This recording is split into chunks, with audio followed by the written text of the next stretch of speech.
começar só agradecendo também a Sheila, a Grazi também, né, que convida sempre a gente para estar aí falando com a comunidade Cienge. É sempre um prazer compartilhar aqui um pouquinho da nossa experiência. É ideal que tragam perguntas, tá? Se tiver tímido para falar, não tem problema, manda no chat.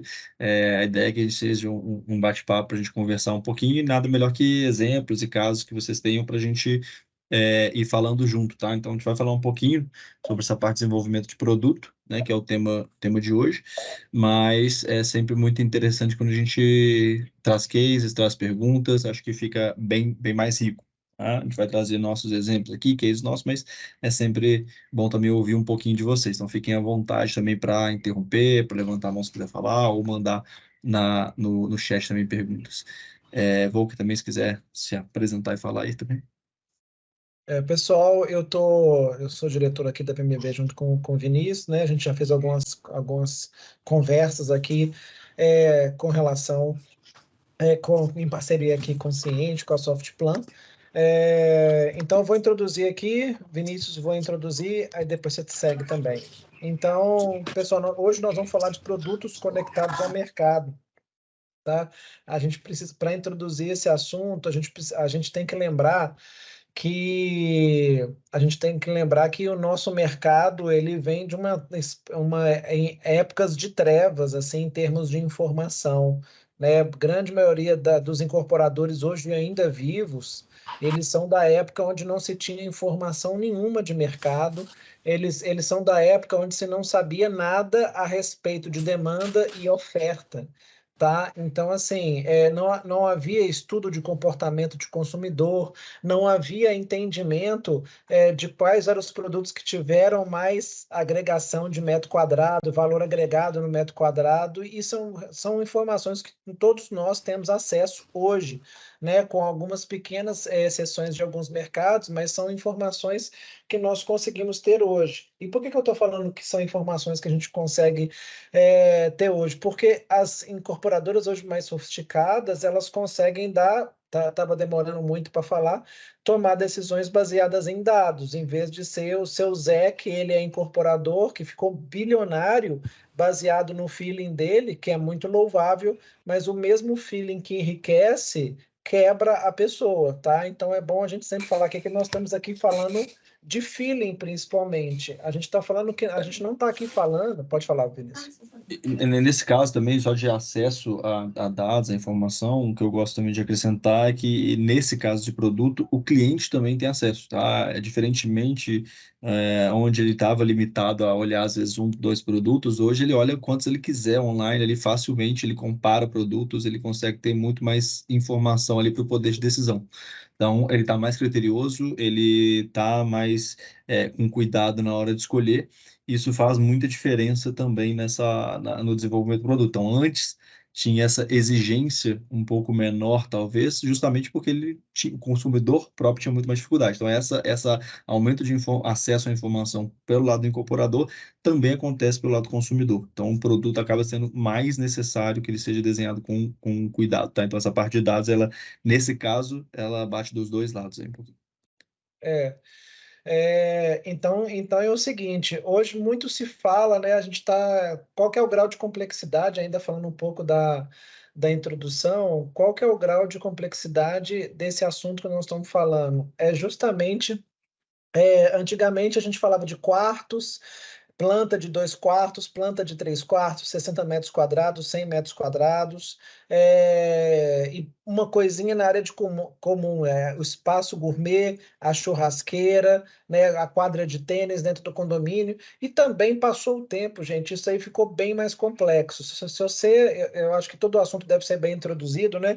Se você for comparar um produto hoje, com um produto de 30 anos atrás, os itens de conveniências eles estão crescendo de forma exponencial, tá? Os hábitos de consumo das pessoas estão mudando numa velocidade estrondosa, os hábitos de vida das pessoas estão mudando numa velocidade muito alta, mais do que na década de 60, 70, 80. Então é o seguinte, a gente vê que muitos incorporadores, eles ainda têm um mindset de foi lá, não, eu quero construir um, 2, 3 quartos com espaço gourmet.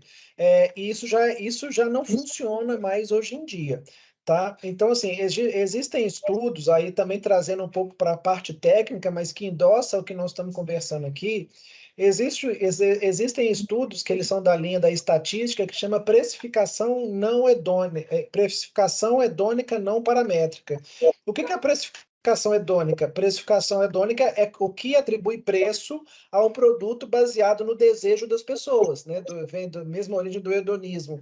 Então, assim, a precificação hedônica, que é uma linha da estatística já comprovada, ela já consegue pegar dados de intenção de compra e cruzar com valores de valorização de metro quadrado daquele produto, tá? Então, é o seguinte, já é possível, e naturalmente hoje ainda esse conhecimento ainda não tem um áudio de alguém vazando, mas hoje em dia a gente já consegue, já existem softwares que eles não são públicos, assim, mas já existem softwares que conseguem fazer o cálculo baseado em pesquisa. Então, quem quiser, por curiosidade, uma coisa muito interessante para ler, você é só bater precificação hedônica não paramétrica de imóveis no Google, vocês vão ver ali várias teses de doutorado, de mestrado, né, e várias pessoas discutindo esse assunto, falando precificação hedônica em São Paulo, precificação hedônica de imóveis em Floripa. Por quê? Porque matematicamente a gente já consegue trazer a atribuição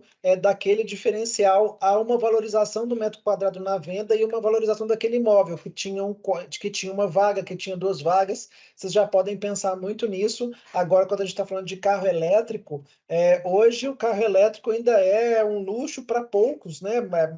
Poucos que são muito mais do que antes. Mas daqui a 5 anos vai ser um luxo. Então, assim, o prédio que ele está sendo vendido hoje, eu estou aqui em Recife para um meeting, um prédio que está sendo vendido hoje com preparação para a infraestrutura do wallbox do carro elétrico em todas as vagas, hoje é um luxo, que já está disponível em muitos prédios de médio padrão. Daqui a 10 anos, talvez, esteja até nos Minha Casa Minha Vida. Tá? Então, é muito disso que a gente já vai começando a falar. Eu só falei essa questão matemática, mas mais para vocês terem um estudo à parte, para vocês pesquisarem lá. Mas a gente tem que começar a entender o seguinte: o produto imobiliário ele ficou tão complexo quanto Uhum. o consumo dos nossos clientes, né? E a gente tem que começar a Exato. conectar, tem que começar a olhar para esse lado, né? Isso, isso. Então, assim, a gente traz sempre essa tecla da base de dados, né, dessa visão realmente de dados, porque hoje ela é bem mandatória. Então, assim, quando a gente vai falar de desenvolvimento de produto, para que ele seja realmente conectado com o mercado, o primeiro passo básico, né, é ter um estudo de mercado, né, fazer um estudo. E esse estudo, ele não pode ser um estudo que olhe somente a parte demográfica, que é muito comum. O pessoal olha lá a renda da região, demográfico, para poder entender. Não, a gente tem que ir bem além disso, tá? Então, tem o lado do demográfico, com certeza, mas eu tenho que olhar também a parte das dinâmicas sociais, né? Ou seja, como é que as pessoas se locomovem naquela cidade, como é que é a conveniência naquela cidade, onde são as zonas econômicas, qual o perfil de deslocamento, quanto que as pessoas estão dispostas a se deslocar. Tudo isso faz muita diferença na hora de desenvolver o produto adequado para a região, tá? Então, não adianta desenvolver um produto onde a pessoa vai ter um deslocamento, às vezes, muito grande numa cidade que não tem isso. A gente estava conversando agora sobre dinâmicas de cidade interior, onde as pessoas estão acostumadas a fazer coisas a pé. Se você vai fazer um produto mais afastado, você tem que pensar em conveniência. Então, tem série de dinâmicas que você tem que estudar dessas dinâmicas econômicas e sociais daquela cidade. E também o estudo da parte de ticket, tá? Ou seja, quanto que as pessoas estão dispostas a investir, quanto que as pessoas estão dispostas a pagar. A gente vê cada vez mais imóveis compactos em São Paulo, por exemplo. Não é porque as pessoas querem apartamentos menores, não é porque isso é prático, isso é vendido como prático, mas é isso porque é o que o ticket dá para pagar. Né? Então, a gente vê essa redução. Minha casa, minha vida, a mesma coisa. Então, o ticket ele é muito importante, entender qual que é o ticket daquele público e eu adequar o meu produto. Porque não adianta eu criar um produto, a gente já viu isso muito acontecer, a pessoa coloca todos os diferenciais, né? Teve já produtos que chegaram na gente que o cara não conseguia vender por causa do ticket, porque ele colocou um monte de diferencial ali que ele achou que agregava valor, mas fez o ticket ficar muito inflado e ele não conseguiu, né, fazer com que esses produtos tenha liquidez no mercado. Então, entender essa dinâmica econômica também ali, o ticket médio daquela região e Por último, a parte de concorrência. Então, quando eu vou estudar o mercado, eu vou estudar de forma geral, estudar muito aprofundadamente a parte econômica, mas entender também muito claramente como é que está a análise da concorrência. Ou seja, o que que os concorrentes estão lançando, para a gente entender também se eu estou tendo oferta demais. É um ciclo muito longo de lançamento de um produto, né? Então a gente sabe que é um processo muito longo desde a pesquisa de mercado, né? De definir o terreno ali até o lançamento. Então você tem que estar sabendo o que está sendo lançado também, tem que ter uma pesquisa para entender o que está sendo lançado, porque senão você, na hora que você termina tudo e tem a aprovação, aquele produto que você desenhou, ele já está super ofertado naquilo. E mais uma vez, a gente está vendo isso acontecer ali em Camboriú, a gente está vendo isso acontecer em São Paulo, a gente está vendo isso acontecer em várias regiões que têm um potencial de absorção maravilhoso e ainda assim está sofrendo com o ritmo de vendas pela super oferta. Então, se a gente olhar, tem uma demanda para esse tipo de produto, mas tem 50 pessoas lançando o mesmo tipo de produto, não é um bom caminho, né? Então, é muito perigoso a gente olhar só a demanda de mercado sem olhar o que está sendo distribuído naquele mercado. Esse é o início básico para eu entender realmente, ok, qual é a vocação daquele terreno, para aquela região, qual tipologia de produto inicial. E isso não é para definir o produto já, tá? Isso é para definir mais ou menos, né, a tipologia que você vai lançar, mais ou menos o ticket que vai lançar, e depois sim você começar a aprofundar na parte mais de foco, de entender quais os diferenciais que agregam valor, que as pessoas pagariam a mais, aí já é uma coisa mais qualitativa, seja através de um workshop, seja através de focus group, seja através de uma pesquisa mais qualitativa, de você começar a aprofundar realmente, ok, sabendo que o ticket é esse, eu tenho que escolher muito bem os meus diferenciais, sabendo que o meu público é esse, eu tenho que escolher muito bem os diferenciais que aquele público vai estar disposto a pagar por aquele produto, né? Então, assim, não é colocar só o que está na moda, é colocar aquilo que vai ser absorvido pela população e vai aumentar a sua elasticidade de preço. Se você tem um produto que tem diferenciais que de fato tem valor percebido, o seu preço, né, o seu ticket de metro quadrado é a elasticidade que você pode aumentar ele muito mais, se você agrega valor de verdade. Tá? A gente vai contar aqui ao longo alguns casos disso, não sei se eu vou querer incrementar essa parte de pesquisa, a gente entrar nessa parte de diferenciais, para a gente falar o que tem que ser olhado na hora de definir realmente os diferenciais do produto e trazer alguns exemplos aqui de cases bem interessantes em relação a isso. Eu queria reforçar essa questão da pesquisa, porque eu falei dessa precificação hedônica, ela é estatística, mas ela não é a pesquisa que a gente está comum do mercado. Eu queria reforçar que a gente tem três tipos de pesquisas, a grosso modo, para falar. Gente, eu vejo que todos os nossos clientes incorporadores, eles têm ainda dúvidas com clareza, muitos, né, chegam, não, fiz uma pesquisa, mas não sabe ler a pesquisa, não teve essa clareza da pesquisa e tal, e realmente é um campo meio complicado, sabe? Então é o seguinte, uma vez que a gente falou sobre a precificação hedônica não paramétrica, o que eu acho mais uma questão de curiosidade, que é uma coisa muito abstrata, nós temos as pesquisas convencionais que a gente compra dos institutos de pesquisas parceiros nossos, muitos que vocês já conhecem, o nome dos principais aí do Brasil. Gente, para desenvolver um produto imobiliário, antes que o Vinícius entre no detalhe aí de casos, de como que funciona o processo, a gente tem que falar da pesquisa que será feita para originar esse produto. Mais uma vez, o brasileiro incorporador faz pesquisa para lançar? Não faz. Muitas vezes faz pesquisa depois que decidiu lançar, que não adianta nada, né? Porque se der errado, eu vou ter que lançar do mesmo jeito. Só que é o seguinte, a primeira pesquisa, e por isso que eu queria falar, para aprofundar, é a pesquisa de oferta. É a pesquisa de fazer o levantamento de todos os produtos que estão sendo vendidos numa área primária de 3 quilômetros, de 1 quilômetro a 3 quilômetros, e no máximo numa área terciária, uma zona terciária de 5 quilômetros no máximo, exceto capitais. Capitais como São Paulo, a gente até pode considerar um raio maior. Por quê, gente? Estou falando isso porque muitos incorporadores não fazem uma pesquisa de oferta concreta, sabendo, só os grandes incorporadores fazem com clareza o que o mercado está ofertando. Não faz sentido a gente lançar um produto sem a clareza precisa do que meus concorrentes estão lançando. Essa clareza, gente, não é olhar para o lado e falar assim, olha, fulano lançou um 4 quartos aqui, ó, de 150 metros quadrados. Não é isso, é colocar numa planilha qual que é o valor, colocar numa planilha, contratar essa pesquisa de mercado, se o mercado for muito pequitinho, dá para fazer, tá? Dá para fazer manualmente, mas se o mercado for médio grande, recomendo contratar essa pesquisa, que ela custa aproximadamente 7 a 9 mil reais, tá? A pesquisa de oferta da região. Mas se o mercado for pequeno e tiver 3 concorrentes, não faz sentido você pagar. Só que é colocando um papel, qual que é o ticket médio do seu concorrente, qual que é o dia que foi lançado, quantas unidades ele tem hoje e quantas unidades ele tem total e qual que é a tipologia. Por exemplo, o cara tem 2 quartos com sacada, varanda, não sei o quê, não sei o quê, não sei o quê, não sei o quê, e está com 1 metro quadrado de 10 mil reais. O outro cara, ele está mais compacto, ele tem 80 metros quadrados, não tem 150. Ele tem a mesma área gourmet, não tem vaga, mas ele conseguiu pegar 1 metro quadrado maior.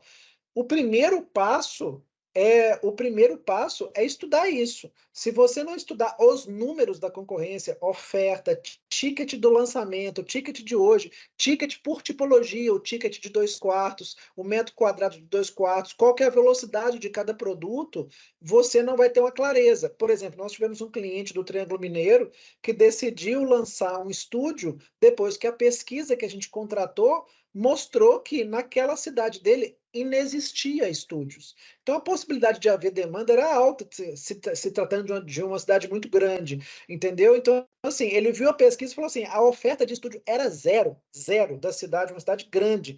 O que aconteceu? Lançou estúdio, vendeu tudo no mesmo dia. E realmente, assim, foi uma coisa tão absurda que nem a gente esperava, que realmente a velocidade foi que todas as unidades foram vendidas em 24 horas depois do meeting, porque era um produto de extrema escassez. Qual que foi a originação do produto? A pesquisa. Tá? Essa é a pesquisa de oferta. Nós temos outra pesquisa que é a pesquisa demográfica, né? Que ela pega informações sociodemográficas, como domicílio próprio quitado, quantas famílias tem, pendularidade, população flutuante. Isso é importante, gente? É super importante, mas de todas as pesquisas, a mais inconclusiva é essa. É importante saber, porque a gente já teve vários casos de incorporadoras lançando produtos muito acima do que a capacidade de absorção daquele mercado. Então, essa pesquisa a pesquisa demográfica, ela é útil, ela é a mais básica, ela é até mais cara, e ela nos dá uma visão da absorção aproximada, assim, se realmente aquele produto tem algum mercado consumidor, mas essa pesquisa não dá velocidade, tá? Não dá velocidade de venda e não dá ticket médio. Tá? E tem uma outra pesquisa, que é a terceira, que eu finalizo aqui também dando espaço para o Vinícius. A gente falou da pesquisa de oferta, falamos da pesquisa sociodemográfica e tem a pesquisa qualitativa, que é onde a gente começa a entrar sutilmente nesse universo da intenção de compra do cliente, ou seja, o que ele quer comprar, o que é importante para ele, né, o que faz diferença para aquele produto naquela região. Então, eu dou até essa é a pesquisa qualitativa. Então, a gente tem a pesquisa Quant, que é a pesquisa que vai trazer para a gente dados demográficos que eles são extremamente imprecisos, eles vão ser mais precisos quando a gente está lançando empreendimentos muito grandes. Mas você está lançando ali 50 unidades, 20 unidades, 80 unidades, às vezes uma pesquisa populacional de bairro, ela não vai te trazer clareza. Por quê? Pode ser um mercado com uma extrema liquidez, um mercado muito consumidor, mas muito ofertado. É o caso de São Paulo. Ele é um ótimo mercado consumidor com todos os dados sociodemográficos perfeitos, socioeconômicos. Só que ele tem uma oferta grande. Então, vários produtos em São Paulo, como estúdio, são péssimos para escoamento. E aí a gente vai começar a entrar no detalhe do produto para levar um público específico para um assunto específico, que é a pesquisa de qualidade, que é a pesquisa Quant, né, que é a pesquisa Quali, que é a pesquisa qualitativa, que também ela faz parte também junto de um mix de trabalho de desenvolvimento de produto, que é o workshop também. Aí eu deixo também para você contar um pouquinho, Vinícius. Perfeito. Seria lindo se toda pesquisa desse esse insight, né? Ou seja, não teria uma oferta, o produto vai sair, vai ser maravilhoso. Mas a maior parte das vezes você tem concorrência, você tem que buscar realmente essa diferenciação. Aí essa diferenciação que ela vai passar por diversos caminhos, tá? Eu vou falar de alguns pontos importantes aqui nessa diferenciação, e aí a gente vai falando de alguns exemplos, tá? O primeiro, que é o mundo ideal, é a gente conseguir definir um nicho para o produto. Tá? Um grande erro das pessoas, das incorporadoras, é querer fazer um produto genérico demais. Tá? Se a gente conseguir fazer um produto nichado, é muito melhor. nem sempre eu vou ter um nicho muito claro. Ele pode ser um nicho um pouco genérico, especificamente famílias com 2 filhos, alguma coisa, que já é um pouco bem genérico, mas ainda assim tem um perfil. Agora, quando a gente consegue criar um produto de nicho, um produto para jovem, um produto para terceira idade, um produto específico para um grupo de pessoas, é excelente porque você tira do seu produto o fator concorrência. Né? O cara quer um apartamento de 2 quartos, mas se o seu é o único pensado para, por exemplo, terceira idade, ele não consegue comparar o seu produto com o produto do raio ali de 1 quilômetro, do raio de 3 quilômetros, porque ele tem diferenciais específicos. Ele tem uma área de lazer pensada para esse público, ele tem toda uma tipologia, um branding pensado para esse público. Então, quando a gente consegue nichar para um público específico, é o mundo ideal, tá? Porque a gente consegue realmente criar diferenciais que ele não vai conseguir comparar do seu produto com outro. Se isso não acontece, ou seja, se a gente não consegue pegar um nicho específico, aí a gente já tem que começar a pensar com muito cuidado nesses diferenciais, que é o que o Volker falou, que a gente começa a partir ali da parte de qualitativa. Ou seja, na qualitativa eu vou entender, tá, o que que ele quer, mas eu vou entender também na qualitativa o que que ele pagaria mais por. Porque é muito diferente.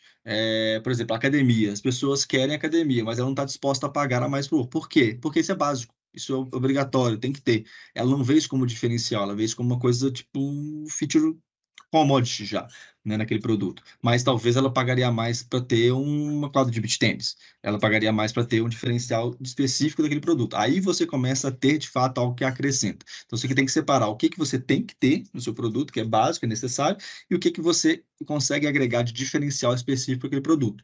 Para sair também e colocando um monte de coisa. Né? Porque às vezes a pessoa entende que lavanderia é legal ter, é um diferencial, mas eu não pagaria mais para. Então, isso a gente vai ajustando no produto.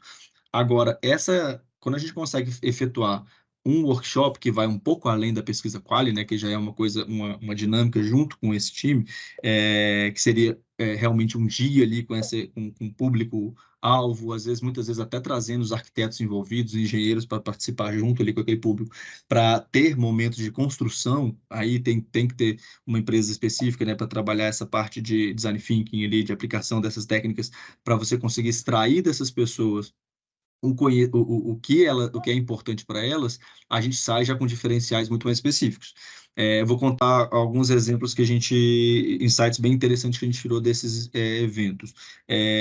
Para um produto de alto padrão, altíssimo padrão, na verdade, onde todo mundo imagina que pet place, esse tipo de coisa é uma coisa básica, né? Todo empreendimento agora tem que ter um pet place, acha um cantinho e coloca um pet place, né? Essa é uma coisa mais básica. Mas com um produto de altíssimo padrão, nesse workshop a gente conseguiu identificar que era um erro colocar um pet place. Por quê? O cara do autismo padrão, ele gosta do pet dele, ele tem pet, ele gosta do cachorro dele, mas ele não gosta do cachorro do vizinho latino. Ele não gosta de entrar no prédio dele, tem um local que tem cheiro de cachorro, cheiro de xixi, de cocô. Então, assim, para ele ter um lugar que é muito pet friendly, ou seja, que vai atrair vizinhos que têm cachorro, não é positivo. Ele gosta do dele, mas ele não gosta do coleguinha. Então, tem detalhes que você pega, não vai aparecer numa pesquisa quali, mas que no workshop a gente conseguiu entender e ajustar o produto para ele atender aquele nicho específico, que era o de altíssimo padrão, que a gente não ia querer esse tipo de incômodo. Então, você consegue ajustar o seu produto ali mais finamente, mais no detalhe. Um produto para um público bem mais jovem também que a gente lançou, que era um produto que tem uma pegada de locação, um público mais escolado, não de curta temporada, tá? Não esse produto de curta temporada, mas um produto para um público jovem. E a gente, no desenvolvimento, a gente colocou, por exemplo, tinha uma resistência muito grande do incorporador de ter um bar na entrada do empreendimento, no hall do empreendimento. E o empreendedor tinha uma resistência porque ele acha horrível, normal, só que o empreendimento não é para ele. E no momento que a gente faz o workshop e consegue ver que as pessoas acham isso super legal, super descolado e super comprariam um prédio porque tem um bar na entrada, ele consegue entender esse valor agregado para aquele nicho específico e a gente colocar um produto que tenha um diferencial para aquele público. Tá? Então, assim, nesses workshops a gente consegue pegar e captar essas nuances, especialmente, mais uma vez, se você tem um nicho mais claro, mas você consegue captar essas nuances que não aparecem nas pesquisas. Tá? Isso realmente só numa dinâmica mais profunda. Mas é para o fine tuning, ou seja, você faz um primeiro trabalho ali de entender realmente na pesquisa qual que é o caminho que ele vai seguir, se é 3/4, 2/4, na qual você já começa a definir as tipologias e afina isso no workshop, no evento onde você vai trazer as pessoas ali para construir junto esse produto ideal. Então, esse é um momento bem bacana ali de você afinar. Um outro ponto muito interessante de diferencial para o produto que a gente tem aplicado bastante nos clientes e tem tido um efeito muito interessante são parcerias, tá? Isso é muito utilizado, por exemplo, nesses estúdios para locação. Todo mundo vê, por exemplo, da House São Paulo, que aí tem parceria com a Omo, parceria com Dog Hero, parceria com vários apps, várias coisas coladas. Só que quando a gente vai para produtos de médio, alto padrão, até mesmo o Minha Casa Minha Vida, a gente vê muito, muito pouco disso, desses diferenciais, dessas marcas associadas. Mas elas podem ser muito bem exploradas. Não no mesmo foco, mas pode ser muito bem explorado. Uma parceria com uma academia de alto padrão, para um produto de alto padrão, para ter aulas coletivas ali, que a gente já fez também. Nesse caso do bar que a gente falou, tinha uma parceria com uma cervejaria artesanal, que ia ter o produto dela disponível lá para as pessoas tomarem.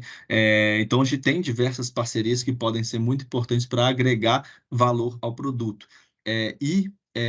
Também assinar produtos, tá? Então, eu vou trazer um exemplo até de um caso comercial de hotelaria e também trazer um exemplo de residencial. No de hotelaria, a gente fez quem é de São Paulo, não sei se tem gente de São Paulo aqui no chat, vai conhecer, mas tem um artista famoso, Mena, que tem diversas pinturas em arte urbana em São Paulo, né? Não só em São Paulo, mas em São Paulo ele acho que acaba sendo um pouco mais conhecido, que esse hotel fez uma questão de assinar todos os prédios dele com a fachada, em algum espaço do prédio ter essa arte desse Mena. Isso agrega valor, as pessoas veem com mais moderno, mais colado, isso faz com que aquele empreendimento seja mais valorizado. Da mesma forma nos residenciais. Em Belo Horizonte, por exemplo, que tem uma presença do Bulemax muito forte, né, por causa do Inhotim, por causa da própria cidade de Belo Horizonte, um empreendimento de alto padrão, a gente assinou com o escritório, obviamente, porque ele já é falecido, mas com o escritório dele, que o filho dele toca, assinou a fachada do prédio com o paisagismo do Bulemax. É um valor alto de investimento? Sim, é um valor alto de investimento, mas esse valor é totalmente recuperado no ticket médio que você coloca no seu ticket lá, que você aumenta do metro quadrado, e também no custo muito mais barato de marketing, porque o produto para um produto de alto padrão que tem uma latência de vendas muito longa, geralmente, teve uma latência muito curta, porque ele era o único empreendimento que tinha uma fachada do Bulemax na cidade, que valoriza muito o Bulemax. Então, você consegue agregar valor com essas parcerias e consegue agregar valor com essas assinaturas. Um outro exemplo legal, que é um mix de segunda residência, né? Então, é residencial, mas é muito foco na segunda residência, até locação, um empreendimento de um cliente nosso na Bahia, em que ele fez todo o empreendimento, o paisagismo assinado pelo Ricardo Cardim, que é um grande paisagista de São Paulo, um dos maiores do Brasil na atualidade, e o restaurante do condomínio é assinado pela Morena Leite do Capim Santo, né, que também é um restaurante respeitadíssimo em São Paulo. Isso faz com que o metro quadrado dele seja 2 vezes maior que o metro quadrado do outros empreendimentos na mesma região, porque ele conseguiu agregar valor assinando isso. Então, isso além de trazer uma maior absorção de mercado, aí tem duas variantes que são importantes, ou isso vai trazer maior absorção de mercado, ou isso vai trazer maior ticket médio, tá? O ticket do metro quadrado ser maior. Para esses dois objetivos. Ninguém vai incluir assinatura ou parceria para não, se não agregue para esses dois pontos. O objetivo é sempre esses dois pontos. Só que isso vai ser, cada produto e cada região vai ter a sua particularidade, e isso, a melhor forma de ver é juntando a pesquisa quali com esse workshop, onde você vai lá no detalhe e você consegue identificar o que você consegue incluir que faz sentido, né, para agregar valor para esse produto. Se eu quiser concentrar com alguns pontos, eu vou falar depois um pouquinho de placemaking, place branding também, que é um ponto importante, principalmente para lugares mais afastados. Ótimo. Eu queria reforçar, gente, que os incorporadores mais agressivos, maduros, eficientes, eles olham para o produto com um olhar mais frio, tá? Eles entendem que o produto ele é simplesmente algo que está na prateleira, tá? Porque a grande maioria, eu sempre gosto de tocar nessa tecla que a gente carrega da cultura de incorporadores que são engenheiros e que olham muito para o produto sem esse olhar comercial. Tá? Mas em último grau, nosso produto simplesmente é mais uma opção numa prateleira longa de coisas.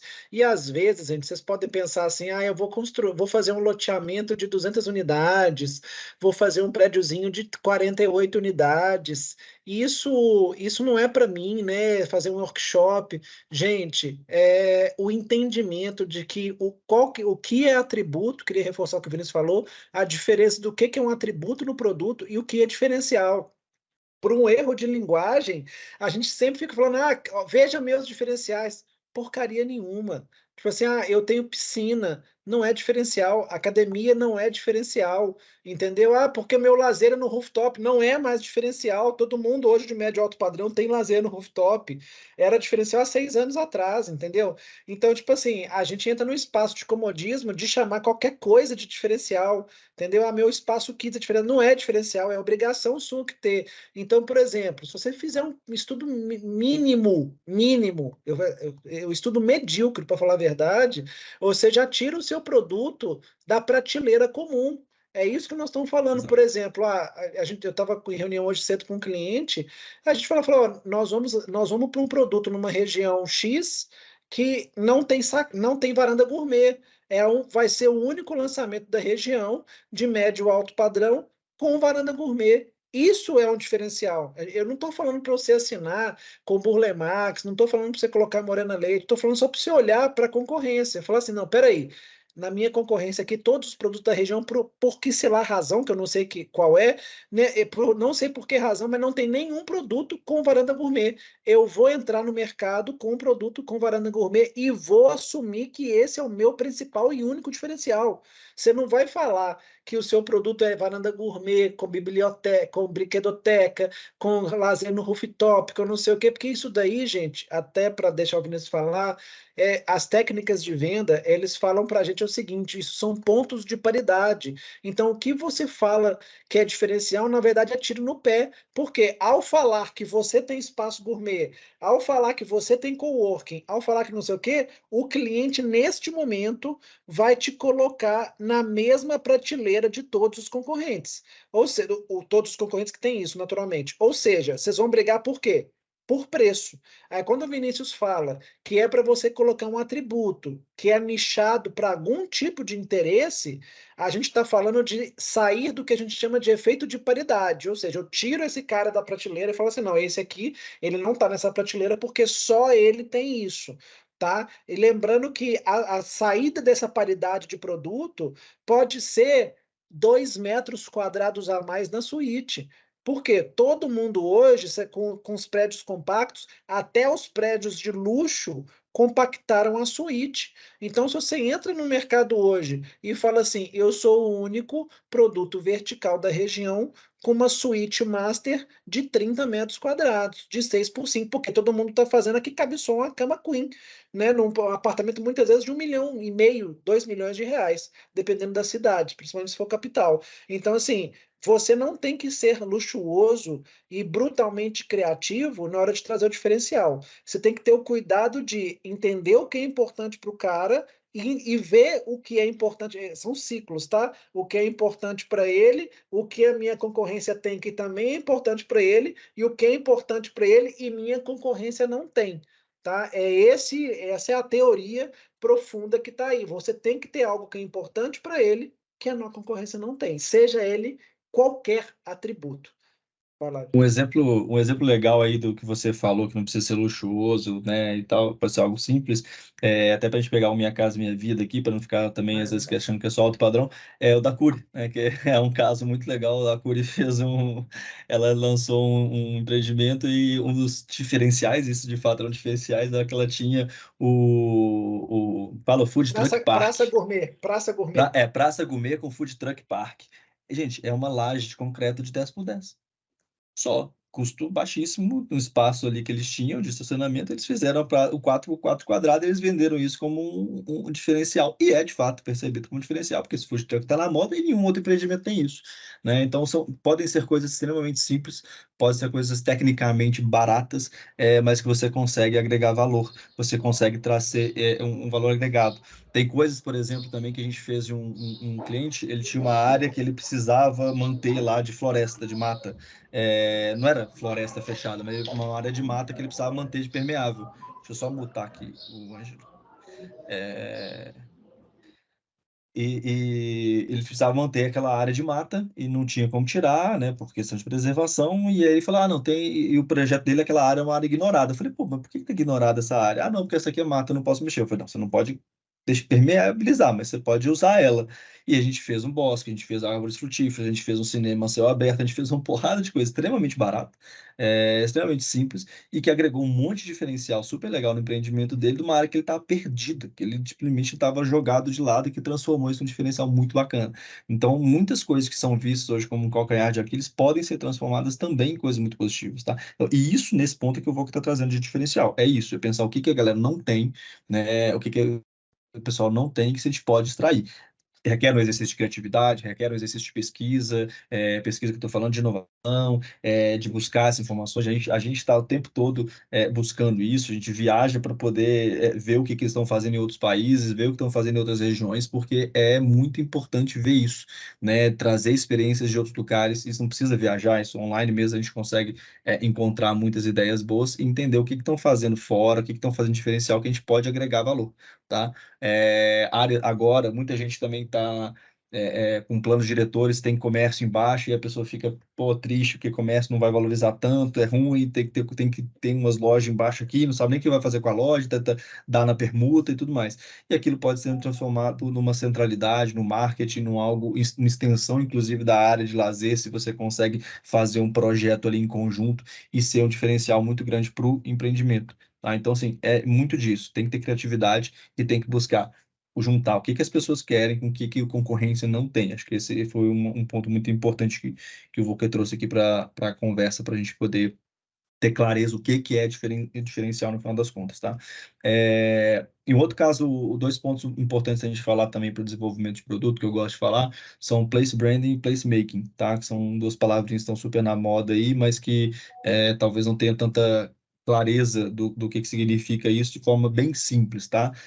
A parte de place branding é como é que eu agrego realmente um valor a um local, ou seja, um empreendimento, como é que eu agrego realmente marca, e a gente citou alguns exemplos, eu colocar um Bulemax na fachada agrega valor, eu trazer marcas como parceiras, como Morena Leite, que a gente citou aqui, como uma academia, como uma cervejaria, para poder ter coisas, agrega valor, tudo eu estou agregando um posicionamento, estou agregando uma marca, uma identidade a um local, e isso faz com que eu tenha um diferencial, faz com que eu possa cobrar um preço diferente, porque o meu coleguinha do lado não tem aquela mesma característica. Isso acaba com a comparação, como você colocou. Eu não tenho mais paridade. Eu sou um produto diferenciado e eu não regulo por aquilo. Ele não consegue comparar, porque aquele cara não tem aqueles valores agregados que a gente tem. Então, no place branding é um pouco mais simples, né? Um pouco mais focado em como é que eu realmente agrego valor àquela marca. Eu gosto de falar o seguinte, que o mundo ideal é quando as pessoas falam que elas moram e falam o nome do empreendimento ao invés do bairro. Né? Todo mundo hoje, quando fala rua, fala o bairro. Mas se o dia que a gente conseguir desenvolver um produto que as pessoas falam isso, e a gente vê casos como loteamentos de Alphaville, em São Paulo, aí sim você conseguiu, de fato, ter um place branding muito interessante. As pessoas, de fato, reconhecem aquele nome do seu produto, da sua marca, como local. Ela fala, eu moro nesse local. Isso é muito bacana. Isso pode ser construído até em questão de rede, tá? A gente está lançando produtos que agora tem bandeira, né? O Aldeia em São Paulo, e aqui em Belo Horizonte, ele lançou um empreendimento, lançou o segundo agora e tem mais três no pipeline para lançar. Pode criar vários produtos com o mesmo posicionamento, com o mesmo diferencial para que comece as pessoas a se identificarem e marcarem que elas moram naquele empreendimento, não só no bairro, tá? Então, esse é um ponto legal que a gente está querendo trazer. Já no placemaking, aí eu tenho que criar um local, né? Ou seja, eu tenho que desenvolver um local. Isso funciona principalmente para lugares que são com uma imagem negativa, tá? Então, o centro de São Paulo está tentando fazer um processo de placemaking ali, de reposicionar realmente, de atrair aquele local, ou bairros mais afastados. Eu tenho dois exemplos legais de placemaking para trazer, um inclusive de Minha Casa Minha Vida, que é para a gente mostrar que realmente não é só alto padrão, mas a Ceplan, que é uma incorporadora de Volta Redonda, ela tem uma série de terrenos que ela tinha, né? Uma fazenda, na verdade, fatiada, que ela ia fazer vários empreendimentos, só que numa região mais afastada. O primeiro passo que ela fez foi melhorar a questão da rodovia. Segundo passo, construir um supermercado que nenhum queria ir para lá, então ela criou a própria marca, ela criou a AC Market, que é a da própria empresa, então ela criou, a incorporadora criou um supermercado para atender a região e ela começou a levar essa comodidade, ponto de ônibus, o supermercado, e aí quando ela lançou o primeiro empreendimento, começou a desenvolver e depois virou uma nova centralidade, um novo bairro que leva, inclusive, o nome dos empreendimentos dela lá. Então, ela criou primeiro um bairro oferecendo essas conveniências. Então, muitas vezes a gente tem que levar isso. O Cristiano da Prospect, que é um grande parceiro nosso, também fala muito do exemplo de de um lugar que era mais afastado, que eles queriam pensar como que eu desenvolvo, ninguém queria morar na região. Ele levou uma creche para lá e conseguiu desenvolver a região. Então, tudo isso você pensar, o que que você consegue fazer aquele local ser atrativo, as pessoas terem interesse disso. A gente falou aqui de serviços básicos, né, de mercado, creche, mas tem um outro bem interessante que a gente está desenvolvendo em São Paulo, não posso ainda falar região, porque isso vai começar no próximo, na Grande São Paulo ali, mas é só no próximo ano, que é um local que é um parque muito arborizado, mais afastado, e as pessoas não frequentam porque ele é uma mata, né? Então, as pessoas... É próximo, a localização é ótima, mas as pessoas não têm hábito daquela região. Então, se ele lançar um produto lá agora, o ritmo de vendas dele vai ser um ritmo de vendas lento, porque aquele local não é atrativo, as pessoas não conhecem aquele local. Então, o primeiro passo para fazer, antes de lançar o produto, enquanto está fazendo o processo de legalização, a gente está desenvolvendo um parque na região, onde a gente vai levar, inclusive, eventos como aula de yoga, shows, grupos de corrida, vai construir uma parte com uma vista legal, com espaço instagramável, para as famílias começarem a frequentar os finais de semana, feriado também, finais de semana. No momento que elas passam a frequentar aquele local, você começa a criar desejo pelo local. Aí, quando eles lançarem o produto, já vai existir uma demanda para aquela região. As pessoas já conhecem, já admiram aquele local, já frequentam aquele local. Aí ele consegue ter uma velocidade de vendas muito superior ao que ele teria se ele simplesmente lançasse. Então, e isso, a velocidade de venda ali, aí isso nem é tanto para ticket, mas mais para velocidade. Pode agregar no ticket também, mas principalmente para velocidade, porque isso faz uma diferença muito grande também na economia. Gasta menos com propaganda, menos com marketing, menos com muito velocidade de vendas, significa uma economia grande. Então, essas são estratégias, por exemplo, de placemaking, que são extremamente relevantes. Estava numa reunião hoje falando também de um local que é mais central, que não é tão afastado, mas falta comércio. Então, pô, vamos pegar uma parte disso ali, transformar em comércio, vamos trazer parceiros, né? Muitos incorporadores são muito bem relacionados, conseguem trazer parceiros para abrir ali uma padaria, um mini mercado, alguma coisa de farmácia de conveniência, para atender aquela região antes de lançar o seu produto, porque aí você tem mais valor agregado naquela região, naquela localização. Acho que essa parte do place make e place brand é que eu queria pôr um pouco disso. Vou que se quiser complementar. Né, e eu acho muito interessante que esse estudo da análise de produto, ela não está no passo a passo na incorporação.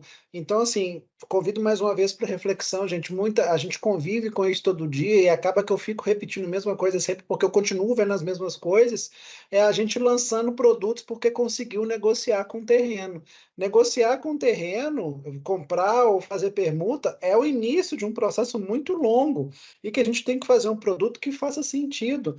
E o desenvolvimento desse produto, muitas vezes, vai ser o desenvolvimento da região. Tá? Isso que é interessante, o povo do loteamento é um povo que está até mais avançado nesse assunto, por quê? Porque eles têm grandes impactos, né? Socialmente falando, né? Quando a gente lança 2.000 unidades, 4.000 unidades, eu tenho que trazer uma centralidade para esse produto. E o mesmo conceito de centralidade também se aplica a empreendimentos verticais. O que que é? Por que que eu vou trazer essas pessoas para cá? Por que as pessoas pagariam para estar aqui? E aqui uma coisa que até foge um pouco a questão de produto, que eu acho interessante falar, às vezes o seu diferencial de produto vai ser a forma de pagamento. Às vezes, igual vocês sabem, muitas construtoras, até no sul do Brasil, elas fazem fluxo próprio. Quantas construtoras hoje no Brasil fazem fluxo próprio? Pouquíssimas, né? Ou seja, você acha que uma construtora que é um fluxo próprio, que tem um processo de aprovação de crédito muito mais flexível do que um banco, não é um grande diferencial de produto? O produto em si não é o equity principal nesse caso. O produto em si é o acesso ao produto. Tá? Por exemplo, todo mundo sabe que a Coca-Cola, não sei se todo mundo sabe, mas o forte da Coca-Cola não é o produto. O forte da Coca-Cola é a distribuição desse produto. Então a gente tem que olhar o produto, como, que é muito importante, naturalmente, mais uma vez carregando essa carga cultural da engenharia, mas como a gente vende, qual que é o valor que vende, faz parte do pacote concepção de produto. Quando você faz um loteamento e vai vender ele para 120 parcelas, ele é muito diferente do cara do seu concorrente que está vendendo o mesmo loteamento com 250 parcelas, 300 parcelas. É outro produto para outro cliente, para outra realidade. Mas isso é o quê? É pesquisa, é estudo, é hora de trabalho dentro de um modelo de negócio. Quando a gente vai entrar, igual o exemplo do AC Market é muito interessante, quando você entende que você está lançando ali 600 unidades, 1.000 unidades numa região onde não tem supermercado, e eu chegar para o cliente e falar assim, existe supermercado aqui que você não vai ter que viajar 3, 4, 5 minutos de carro, 3, 4, 5 quilômetros de carro e vir um supermercado, isso é uma estratégia de produto. Por exemplo, nós temos hoje vários loteamentos que já falam que tem fibra ótica passada. Por quê? A fibra ótica passada, ele tira o loteamento de uma escala vala comum para uma escala de posso fazer meu home office lá. Então, isso é o que o Vinícius falou. Isso é você conectar com a vida moderna da pessoa, né? Esse é o diferencial do produto. Por exemplo, é interessante saber, até consumindo muito pesquisa, para saber argumento de vendas versus diferencial do produto. Por exemplo, quando você vai vender um produto com área de lazer para o idoso, você não fala para ele que ele vai utilizar a área de lazer, você fala para ele que ele vai poder receber os filhos dele e os netos dele naquela área de lazer. Por que que a brinquedoteca é importante para o idoso? Ela é importante para o idoso na medida que ele quer conviver com a família dele.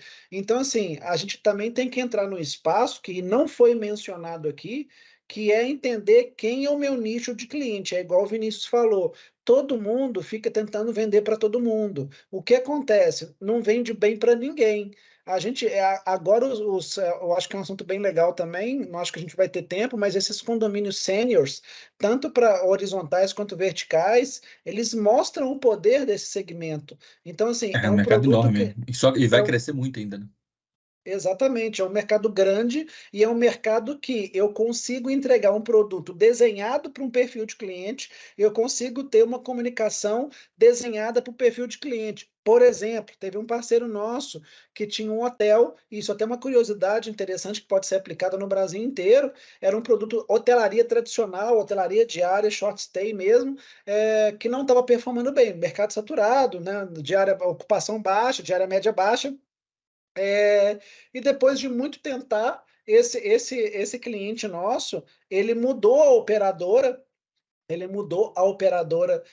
para uma operadora focada em habitação estudantil. Então, ele tirou o hotel vala comum, porque o hotel é vala comum no Brasil hoje, quase que todo, né? Porque a hotelaria não se renovou tanto quanto os outros meios de hospedagem. Ele tirou da hotelaria convencional e fez uma hospedagem de long stay para jovens. Ele saiu do empreendimento que dava prejuízo para um empreendimento com zero de vacância, 100% ocupado, com margem boa. Simplesmente, eu acho que esse é um exemplo muito forte, simplesmente porque ele definiu um público, ele falou assim, ó, meu empreendimento ele é preparado para jovens, tem segurança, tem conveniência, tem praticidade, tem transparência, e eu consigo entregar isso para vocês. Mais uma coisa também, a gente pode ver hoje em dia, estou trazendo alguns, a gente falou um pouquinho de metodologias, mas a gente está trazendo muito exemplo aqui para solidificar. Por exemplo, hoje em dia, com o short stay, o mercado imobiliário ele descobriu o short stay, né? Hoje todo mundo compra um lote para construir uma coisa para alugar nas áreas turísticas, todo mundo compra um estúdio numa capital para fazer locação. Então, assim, qual que é o diferencial desse produto? Vender ele para investidor. O nosso mercado, ele não era preparado há 10, 15 anos para vender para investidor. Hoje em dia, qualquer construtora que está no primeiro, segundo empreendimento já está começando a ter um speech para investidor. Isso é uma definição de produto. Meu produto é para quem? Para investidor. Meu produto é para o cara que vai morar? Não. Mas se você pega um corretor que não sabe isso, ele começa a mostrar planta para um cara que está investindo. O cara que está investindo não quer saber de planta, ele quer saber de TIR. Você está vendo tanto que é discrepante você não ter clareza o que, que o seu consumidor quer, o que, que o seu cliente quer, e muitas das vezes eu falo, muitas das vezes quem está fazendo isso é o dono da construtora, é o dono da loteadora, que está mostrando para o cara algo que ele não tem o menor interesse. Por quê? Porque ele não estudou, porque ele não fez esse processo de pesquisa e de conhecimento, né, que a gente está sugerindo aqui. Se quiser Exato. completar.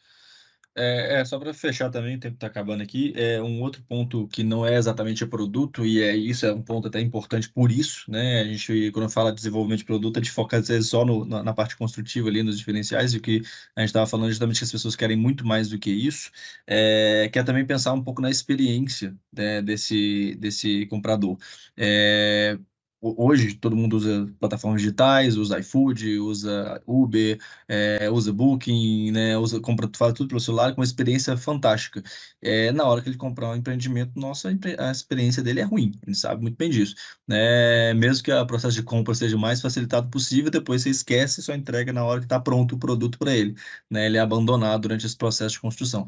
Então, é um dos diferenciais importantes também de pensar um pouco nessa experiência, né? Teve produtos que a gente lançou, esse que eu citei com parceria, por exemplo, com cervejaria, a gente fez também produtos com parceria com escolas de beach tênis, por exemplo, que o cara comprou, enquanto está construindo, a gente vai ter eventos, a gente vai ter happy hour, a gente vai ter aulas, vai ter campeonatos de beach tênis, a gente vai ter passeio de bike, vai ter várias atividades para os moradores, para eles já se conhecerem, para eles terem um passeio. Pô, mas ele já comprou, já, mas ele vai indicar o próximo empreendimento que a gente vai lançar futuros. Ele é um mercado também que a gente está lançando que é para investidor, então ele vai investir nos próximos. Então, a gente criar também essa experiência para os moradores é muito importante.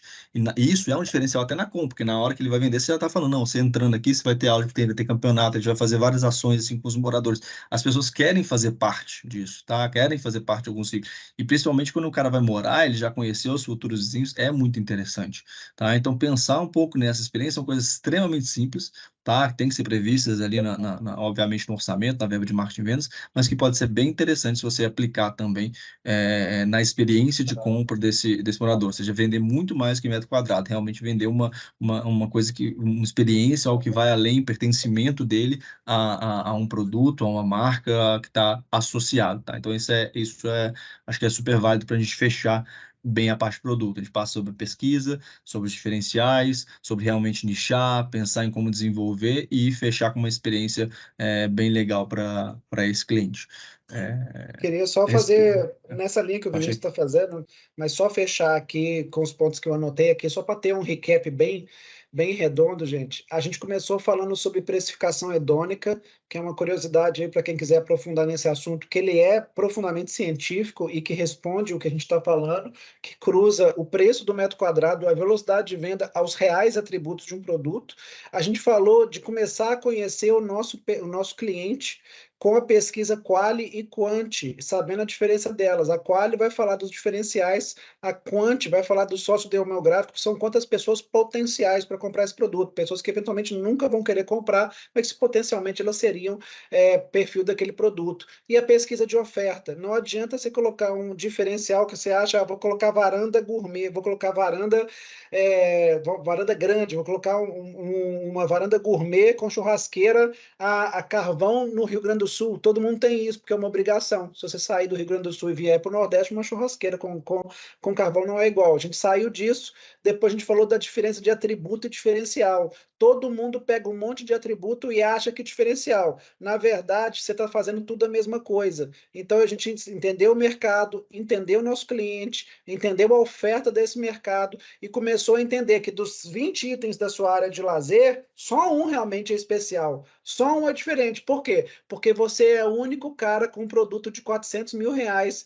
que tem uma esquadria piso-teto num produto de médio padrão, que é um tipo de esquadria piso-teto só presente em alto padrão. Isso é um diferencial, não é sua brinquedoteca. A gente lembrou que além da pesquisa quali, quanti e oferta, a gente tem para qualquer tipo de produto que é interessante, fazer um workshop profundo com seus investidores, com seus clientes potenciais, com corretores, para que vocês possam validar aquele modelo de produto que você está desenhando. Por quê? No processo de inovação real, e não esse fictício da brinquedoteca que todo mundo tem, a gente precisa validar isso tudo. Então, faz um workshop para pegar nuances do que é realmente diferencial. Lembrando que esse diferencial não é para ser de luxo. Esse diferencial muitas vezes vai se passar por uma parceria com uma marca, esse diferencial muitas vezes vai ser um modelo próprio de pagamento. E para finalizar, a gente falou sobre placemaking e place branding, que é onde a gente começa a trazer visão para uma localidade, seja ela horizontal, seja ela vertical. Como é que eu faço isso? Eu faço um plano de ação para que aquele lugar seja relevante antes daquele lançamento. Então, isso é uma didática que todo empreendimento deveria seguir mais ou menos profundo de acordo com o tamanho do seu VGV, mas é um passo a passo que ele é cabível para qualquer tipo de produto imobiliário. Então, acho que é por aí. Vinícius, se você quiser adicionar alguma coisa que eu tenha esquecido. Não, perfeito, acho que foi um recap legal. Deixo também à disposição se tiverem perguntas, você só ficou calado aí, mas se quiser à vontade Sim. comentar, pedir alguma informação a mais, questionar alguma coisa que ficou em dúvida, fica à vontade, a gente está à disposição aqui também para isso. Isso vai ficar gravado, né, Sheila? Mas estamos aqui ainda à disposição se precisarem, e nossa equipe também fica à disposição para ajudar no que vocês tiverem de dúvida.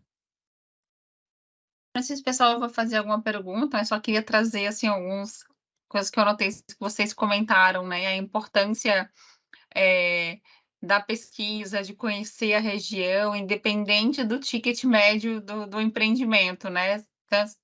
Seja alto padrão, seja Minha Casa Minha Vida, e a importância da oferta tá baseada no conhecimento desse público, né? De para quem eu quero vender, né? Em que região que eu vou estar. Isso realmente a empresa só vai ter se realmente se ela fizer uma pesquisa, se ela conhecer a região, se ela souber para quem ela quer vender, porque senão todo o seu plano de comunicação, né, vai por água abaixo se ela não tiver feito esse trabalho anterior, né? De ter pesquisado, de saber quem é seu público, de nichar o seu negócio, né? Como você falou, assim, que é o meu diferencial, o que o meu concorrente não tem. Essas coisas parecem simples, mas no empreendimento, se isso não for bem pensado, é dinheiro jogado fora. Exato. Exatamente. É justamente isso que a gente falou. Tipo, e mais uma vez, só para reforçar, gente, conhecer o mercado não é falar que conhece, é colocar numa planilha, tá? E escrever qual item cada um tem, qual que é o VGV, qual que é o ticket médio. Muita gente, ainda pela arrogância de anos de sucesso, fala que conhece o mercado, mas quando você pergunta qual que é o VSO, a velocidade de venda do principal concorrente dele, não sabe. Então a gente não consegue fazer o lançamento de nenhum produto sem saber os atributos básicos, como ticket médio, metro quadrado, velocidade de venda por ticket, por metro quadrado, por tipologia, para que a gente possa começar a pensar em desenhar um produto. E isso, mais uma vez, a gente esbarra na cultura do mercado, que não é uma cultura orientada a dados, mas uma cultura orientada ao profissional que fez sucesso nos últimos tempos, né? É bem diferente essa visão. É isso aí, Então, pessoal. valeu. Ficamos à disposição, como a gente falou, tá? Qualquer coisa, estamos às ordens aí, só procurar a gente, a Sheila também, nossa equipe está sempre à disposição. Obrigado. Gente, obrigada, uma ótima tarde, até o próximo. Boa tarde, tchau, tchau. Obrigado, Alexandre, até mais. Obrigado, Gra. Tchau, tchau.